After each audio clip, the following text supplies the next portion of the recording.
the young and the restless spoilers. Sharon Newman sat alone in her dimly lit living room, her mind a whirlwind of confusion and sorrow. Ever since Lucy and Daniel had distanced themselves from her, Sharon had felt a growing emptiness in her life.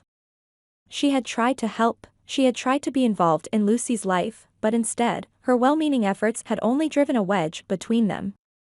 Daniel's anger toward her was palpable, and she felt like she was losing control of everything. Yet, amidst the chaos of her real-world problems, something darker had been creeping into Sharon's thoughts: Cameron Kirsten. Cameron, a violent and manipulative figure from Sharon's past, had long haunted her. His memory had been buried deep within her mind, but recently, his presence had resurfaced, stronger than ever. No matter how much she tried to push him away, the image of Cameron loomed larger each day. She saw him in her dreams, in fleeting moments when she was alone, and sometimes even in the faces of those around her. It was as if Cameron was back, invading her life once more, tormenting her with memories of fear and pain. But the most unsettling part was how real it all felt. Sharon wasn't just remembering him, she was experiencing his presence, as though he were truly there, whispering cruel thoughts into her ear. But why? Why now, when she should have been focused on helping Faith and Lucy, on repairing her fractured relationships with her family? Why was her mind obsessing over a man who had been long gone from her life? It wasn't just Cameron's lingering presence that troubled her, though. Beneath all of her fear and confusion, another figure weighed heavily on her heart: Cassie. Sharon's beloved daughter, Cassie Newman, had died years ago in a tragic car accident, and not a day had passed without Sharon thinking about her. She longed to hold Cassie in her arms, to see her smile again, to hear her voice. The guilt of Cassie's death had stayed with Sharon for so long, a constant reminder of the worst pain a mother could feel. And now, as Sharon found herself spiraling into despair, it was Cassie's absence that she felt most acutely. She wanted to see her daughter again more than anything in the world. One fateful night, as Sharon sat in the silence of her living room, she felt an unfamiliar chill in the air. The room darkened, and suddenly, out of the shadows, Cassie appeared. But this wasn't the little girl Sharon had lost so many years ago. This was Cassie as a young woman, vibrant and beautiful, just as she might have been if she had lived. Sharon gasped in shock, her heart both soaring with love and sinking with dread. Was this real?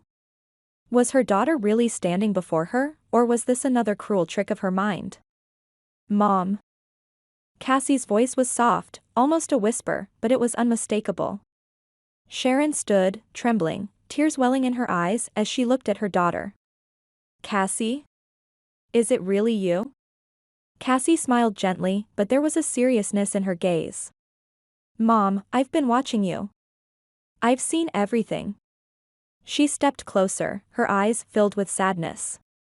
You have to stop this. You have to let go of Cameron. He's not real. He's not here. But you keep letting him control you. Sharon shook her head, her voice breaking. I can't. He won't leave me alone. I try, Cassie, I try so hard, but he's always there. I feel him. He's haunting me. Cassie's expression turned stern. Mom, he's only there because you let him be. You're letting his memory control you, but it doesn't have to be this way. You have a choice. Sharon felt a rush of emotions, of fear, love, and guilt all crashing down on her at once. But what if he comes back? What if he hurts you? Hurts Faith? Hurts Lucy? I couldn't protect you, Cassie. I couldn't save you. The tears were flowing freely now, Sharon's voice trembling with grief. Cassie reached out, her hand resting on Sharon's arm, comforting yet firm. Mom, I'm gone. You couldn't have changed what happened to me. But you can protect everyone else. You can help Faith, you can help Lucy. But not if you keep letting Cameron win. Suddenly, the room seemed to darken even more, and the once familiar chill became almost unbearable. Sharon's breath quickened as she felt Cameron's presence looming in the shadows. His voice, low and menacing, echoed in her mind. Don't listen to her, Sharon. You need me. I'm the only one who understands you. I can give you power, control, freedom. Cameron's figure began to emerge from the darkness, his cold, calculating smile sending a shiver down Sharon's spine. His presence was suffocating, a stark contrast to the warmth and light that Cassie had brought. Sharon felt pulled between them, Cassie, her angelic daughter, and Cameron, the devil who had tortured her for so long. They were both battling for control of her mind, and she didn't know how much longer she could withstand the struggle. "Get out of my head!" Sharon screamed, clutching her head, feeling the weight of both forces pulling her apart. Cassie's voice was calm but insistent. "You can't let him win, Mom. You have to let go. Daniel and Lucy, they're innocent. They don't deserve to be punished because of your past. Cameron is gone. I'm the one who's here. I'm the one who loves you." Sharon fell to her knees, sobbing. "I want to be with you, Cassie. I want to hold you, keep you here with me forever. I can't do this without you." Cassie knelt beside her, her presence gentle and reassuring. "You have to, Mom. You have to let go of me, too. I'll always be with you, but you have to live. You have to stop punishing yourself and everyone around you. Cameron is feeding off your guilt. If you let him stay, he'll destroy you, and he'll destroy everyone you love."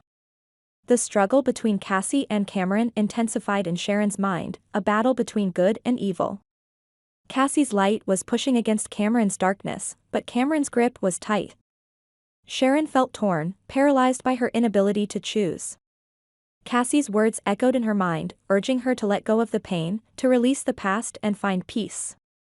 But Cameron's voice was equally powerful, tempting her with promises of control, of vengeance, of power. "Who will you choose, Sharon?" Cameron whispered, his voice dripping with malice. Sharon's mind was spinning, the weight of her past crashing down on her. But as she looked into Cassie's eyes, those kind, understanding eyes, she knew, deep down, what she had to do. She had to choose love over fear. She had to choose Cassie over Cameron, light over darkness. With one final, desperate cry, Sharon rose to her feet, her heart filled with resolve. "Cameron, you're not real. You don't control me anymore." Her voice was shaky but strong. "I choose Cassie. I choose my family." In an instant, Cameron's figure began to fade, his shadowy presence dissolving into the darkness. Sharon's body shook with the release of years of fear, pain, and regret. As the darkness lifted, Cassie's form glowed brighter, her smile soft and full of pride. Sharon collapsed into her daughter's arms, sobbing uncontrollably. "I miss you so much, Cassie. I love you so much." Cassie held her mother close, her presence warm and comforting. "I love you too, Mom. I always have. And I always will." As Sharon clung to Cassie, the fog that had clouded her mind for so long began to lift. The pain, the guilt, and the torment that Cameron had caused slowly started to fade. Sharon knew that this was a battle she would have to continue fighting, but now she had the strength to face it. Cassie's love had given her that strength.